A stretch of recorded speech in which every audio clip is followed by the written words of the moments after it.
चलिए भाई, BOM BBA का यूनिट 4 क्वेश्चन नंबर 17 है, देखो पेज नंबर 83 पे है। What is meant by PLC, explain it's concepts. ठीक है, product life cycle. Product life cycle, life cycle का मतलब होता है जैसे अपनी लाइफ साइकिल है, अपन जो है ना पैदा होने का पूरा एक प्रोसेस है, जीने का एक प्रोसेस, वो पूरे को लाइफ साइकिल बोलेंगे। अपन पैदा होते, फिर जो है ना घिसड़ना सीखते, फिर रेंगना सीखते, फिर चलना सीखते, फिर बड़े होते, समझे ना, जवान होते, फिर मर जाती, फिर बुढ़े होते, फिर मर जाते, ये पूरा अपना लाइफ साइकिल। ऐसी हर चीज़ का लाइफ साइकिल रहता, प्रोसेस।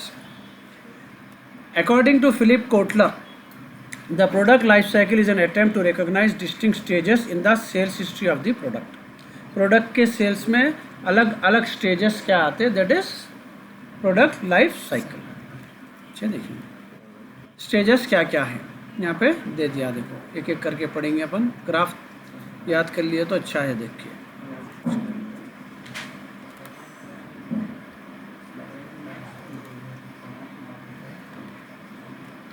चलिए पहला स्टेज जो है इसके अंदर है इंट्रोडक्शन स्टेज।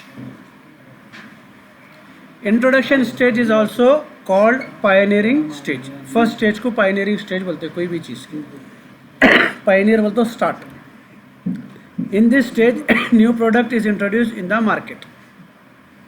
नया प्रोडक्ट लाएंगे मार्केट में तो वो स्टार्टिंग लाइफ स्टेज उसका रहेगा, नया बच्चा पैदा हुआ।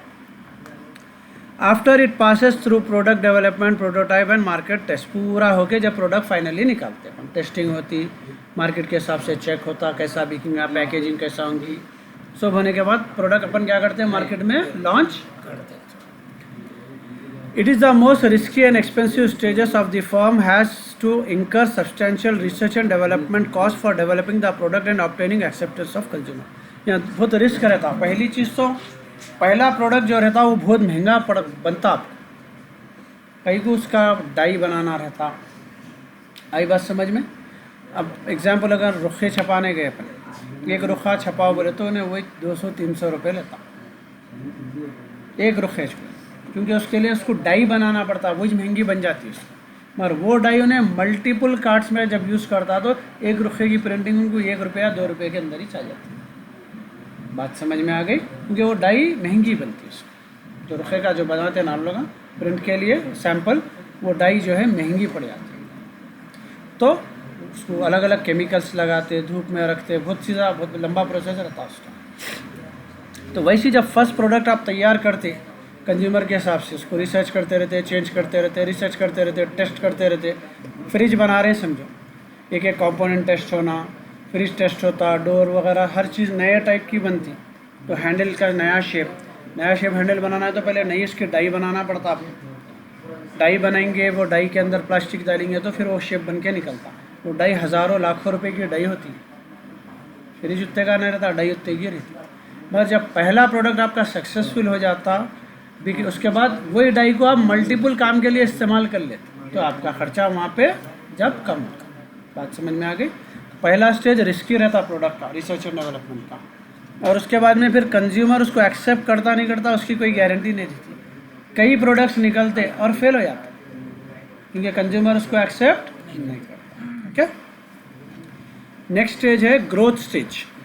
The growth stage is characterised by rapid growth in sales and profits. Many competitors enter the market in this stage for earning profit, but because of high competition in the market, make the profit are not stable and start declining at the end of this stage. It is also called market acceptance stage.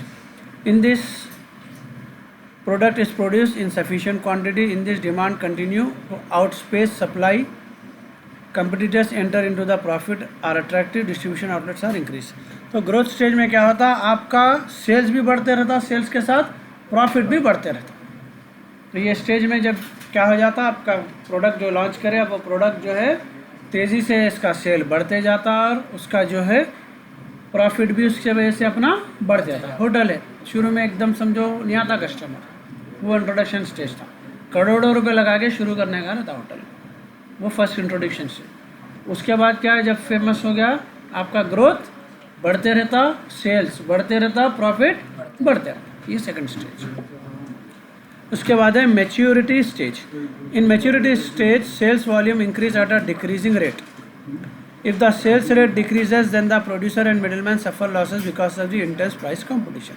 For differentiating their products from other firms, the firm extend their product lines with new models or make use of new and improved technologies for their existing brands.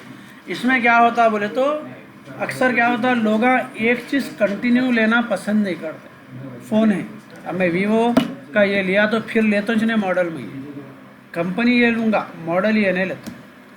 तो company का काम रहता है models change करते रहे ना, that is maturity stage. क्योंकि अब एक साल लॉन्च कर दे आईफोन, बिक जाता 16, एक साल दबा के बिकता, अगले साल उन्हें नहीं बिकता, उसका सेल क्या होता रहता। अब उन्हें कस्टमर को रिटेन करने के लिए क्या करता, फिर उसमें प्रो लॉन्च करता, मॉडल में चीज़ों में रिक्वायरमेंट के हिसाब से कंज्यूमर के हिसाब से चेंजेस लाते रहते, तो फिर उन्हें नया लेते रहता उसको। तो that is called maturity stage. जब सेल्स गिर रहा आपका, आप प्रोडक्ट में चेंजेस लाना या रेट में चेंजेस लाना। Okay. Decline stage. Decline stage is characterised by the decline of the product due to a new innovation leading to changes in the buying behavior of consumer. In this stage, industry sales drop off and the number of competitors shrinks. इसमें क्या हो जाता बोले तो अपना sales गिरना शुरू हो जाता। आप क्या करें, कुछ नया काम कर दिए प्रोडक्ट के साथ जो कि कंज्यूमर को एक्सेप्टेबल नहीं, उसमें क्या हो जाता, आपका प्रोडक्ट बैठना शुरू है, उसका सेल्स कम होना शुरू हो जाता, declining stage. Okay.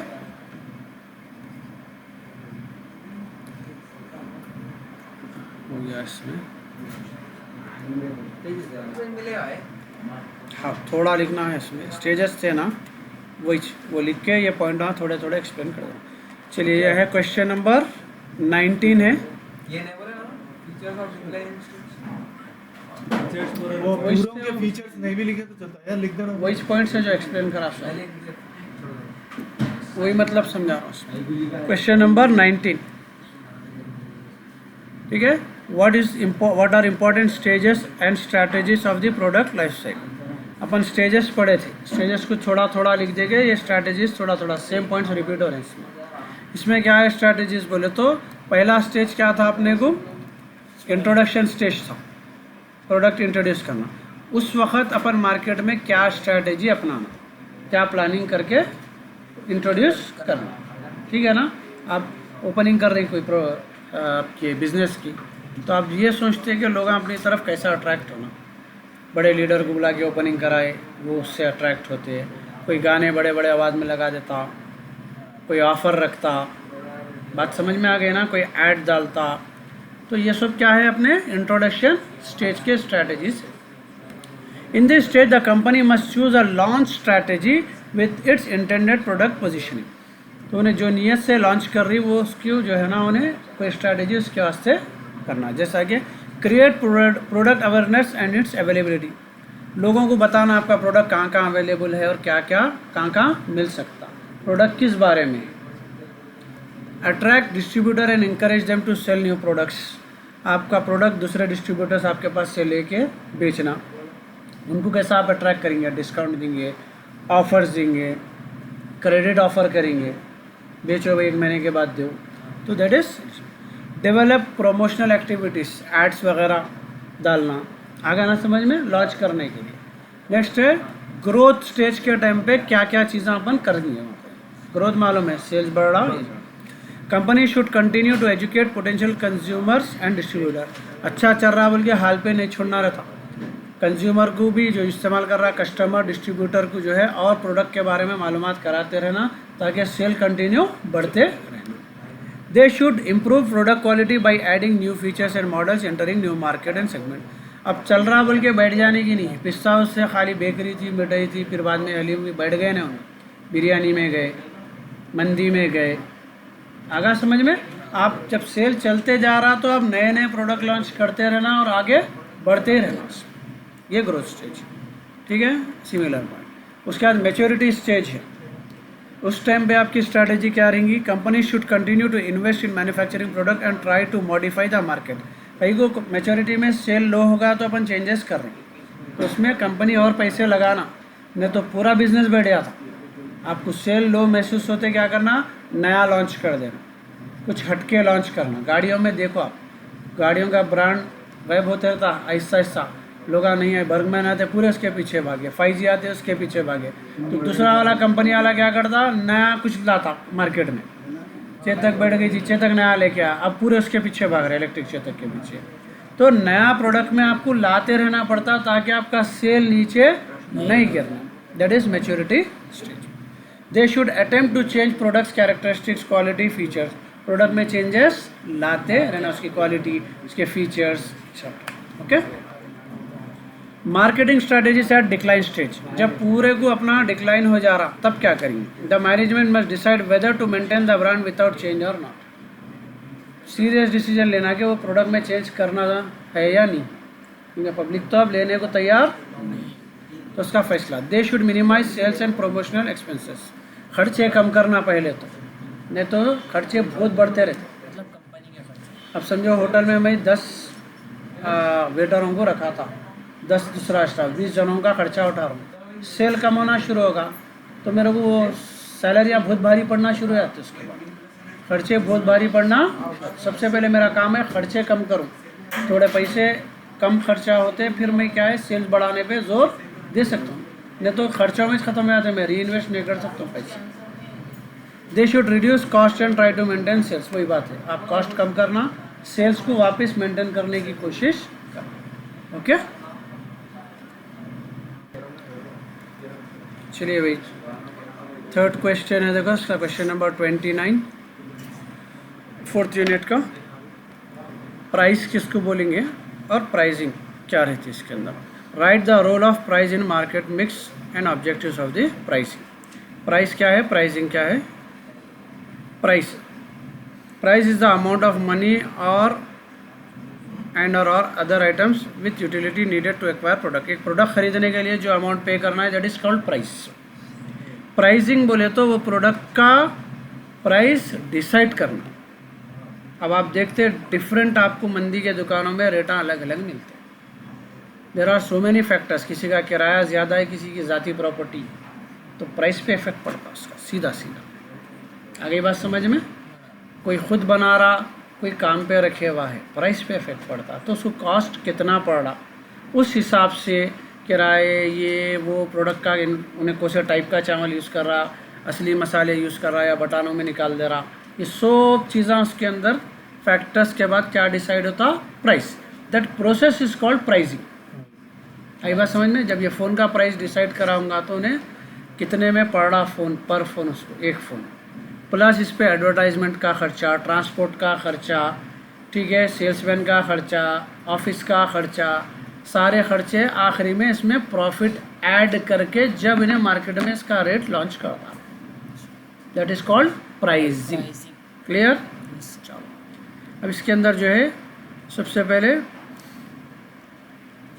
Role of price in marketing mix. The 4 elements of marketing mix includes product, price, place, promotion. ये 4 चीज़ें रहते बिजनेस के। प्रोडक्ट रहना, उसका प्राइस रहना, कौन सी जगह पे बेचना, फिर उसका प्रमोशन करना। ये बिजनेस के 4 पीस है, 4 पीस है बिजनेस के लिए, ओके। इसमें से एक है price. Role of price in place can be evaluated while selecting the location.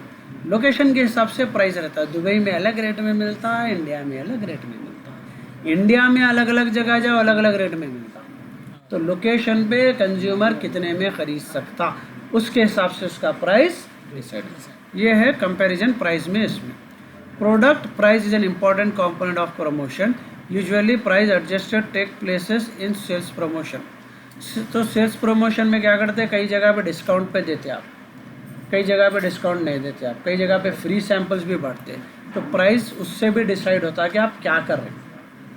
अब लोगों को अट्रैक्ट करना है, पहले दिन उन्हें जो है 100 रुपये में मंदी रख देता, 50 रुपये में शावरमा रख देता, तो वो प्राइसिंग भी डिसाइड होती किस वक्त पे बेच रहे हैं, किस हिसाब से कौन सा प्रमोशन कर रहे हैं। As price is one of the important elements of marketing mix, it can be changed or adjusted at any point of time with the utmost flexibility. Price fix नहीं होता, प्राइस कभी भी चेंज कर सकते हैं आप। सेल बढ़ गया प्राइस बढ़ा दो, सेल कम होगा प्राइस कम कर दो, तो प्राइस अपने हमेशा हाथ में रहता, फ्लेक्सिबल रहता price. Price is the most important of all other marketing decision. बाकी हर चीज़ से प्राइस सबसे इम्पॉर्टेंट रहता, क्योंकि कस्टमर सबसे पहली चीज़ आके प्राइस पूछता कितने का है। सो बात की कहानी रहती, अपन कोई भी चीज़ देखने को, जो शर्ट देखने को गए पहले इसका प्राइस टैग देख के फिर देखते उसको, ट्राई करना है नहीं करना है, आगे बात समझ में। तो प्राइस हर चीज़ का सबसे इम्पॉर्टेंट उसका। ऑब्जेक्टिव्स ऑफ प्राइसिंग, प्राइसिंग क्यों करते हैं अपन, क्या रीज़न से अपन प्राइस डिसाइड करते हैं इसका। सबसे पहला रहता मैक्सिमाइजेशन ऑफ प्रॉफिट, अपने को ज़्यादा से ज़्यादा प्रॉफिट कमाने का रहता, तो उस लिए अपन पूरा प्रोसेस चेक करते कि कितना खर्चा आ रहा, उसमें से अपन कस्टमर को कितने ज़्यादा तक में बेच सकते तो उन्हें ख़रीद सकते। तो अपना पहला इसका भी बिजनेस का एम क्या रहता, प्रॉफिट ज़्यादा से ज़्यादा हासिल करना। ओके, पहला पॉइंट है मैक्सिमाइजेशन ऑफ प्रॉफिट। नेक्स्ट है competitive positioning and pricing strategies. आपका जो कंपटीशन है उसके हिसाब से आपका प्राइस कैसा रहना। कोका कोला पेप्सी हमेशा नेक टू नेक रहते दोनों, ज़र्रा नीचे ऊपर हुए तो दूसरे का मार्केट हिल जाता हूँ। तो आपका जो भी कंपटीशन रहेगा उसके हिसाब से आपको प्राइस डिसाइड करना। अगर मैं लॉन्च कर रहा हूँ कोई प्रोडक्ट, सिमिलर प्रोडक्ट मार्केट में है तो उस सेम क्वालिटी का लॉन्च कर रहा हूँ, तो उसमें मेरे में फिर प्राइस डिफरेंस नहीं आना ज़्यादा। अगर मैं महंगा बेचूंगा तो पब्लिक मेरे पास नहीं आती, उसके पीछे जाती। ओके, कंपटीशन के हिसाब से प्राइस डिसाइड करना। नेक्स्ट है survival in the competitive market. Market में सर्वाइव करना है तो सही प्राइस अपन रखना पड़ता, समझे। अब सब जने जो है एक रेट में बेच रहे हैं और मैं एक रेट में बेचना चाह रहा हूँ, ज़्यादा में भी अगर बेचा तो परेशानी है, नुकसान में रहता हूँ, पब्लिक आती ही नहीं मेरे पास। कम में बेचूंगा तो मार्केट वाले नहीं जीने देते, मैं भी नुकसान में रह जाता हूँ, मार्केट में भी सर्वाइव करने मेरे को नहीं देते। तो मार्केट में सर्वाइव करने के हिसाब से प्राइस डिसाइड किया जाता है। Product line pricing. A product line consist of different types of product which may be popular and unpopular product. तो प्रोडक्ट के हिसाब से आपको प्राइस डिसाइड करना पड़ता। कुछ प्रोडक्ट आपको जल्दी बेच देने का रहता तो उसको कम प्राइस रखना पड़ता, आप महंगा रखेंगे नहीं बिका तो उन्हें ज़ीरो वैल्यू का हो जाता। आगे बात समझ में। कुछ चीज़ें हैं जो आप जैसे हार्डवेयर का सामान है, आप सालों रखो ख़राब नहीं होता, आप उसके अंदर रेट कभी भी गिरता ही नहीं। वही चाहे तरकारी है, उन्हें बेचने को लाता, शाम में जो रेट आया दे दे के चले आने का रहता, दूसरे दिन के लिए उन्हें रिटेन नहीं कर सकता। तो प्रोडक्ट की लाइन के हिसाब से प्राइसिंग डिसाइड करना पड़ता, उसकी लाइफ कितनी है, उन्हें पॉपुलर है तो महंगा जाता, अनपॉपुलर है तो सस्ता जाता, हर चीज़ के हिसाब से। मैं भी ब्लैक कलर का कोला लेके पेप्सी के बराबर बेचूंगा तो कोई भी नहीं खरीदते, वो पॉपुलर है, उसको कोई भी नहीं पहचानते इसको, ठीक है। Maintain status in market. Same Pepsi का एग्जांपल, आप मार्केट में स्टेटस रखने के लिए मजबूरन प्राइस नहीं गिरा सकते बस चीज़ का। अगर उन्हें पेप्सी वाला रेट गिरा दिया तो अपना सेंस जाता कि अरे नहीं इन्हें नुकसान में जा रहा शायद, इस वजह से नहीं बिक रहा शायद इसलिए रेट गिरा दिया, अपन भी नहीं जाते उसके खिलाफ। कुछ रीज़न होगा, अभी लोग नहीं पी रहे हैं तो साइकोलॉजी, स्टेटस मेंटेन करने के लिए भी सही प्राइस डिसाइड करना पड़ता। अब जो है ना लग्जरी कार है, अब उन्हें अगर नॉर्मल कार के रेट में बेचा तो उसकी वैल्यूज ख़त्म रहती, स्टेटस नहीं रहता उसका बाकी, ठीक है। ये हो गया फॉर्च्यूनेट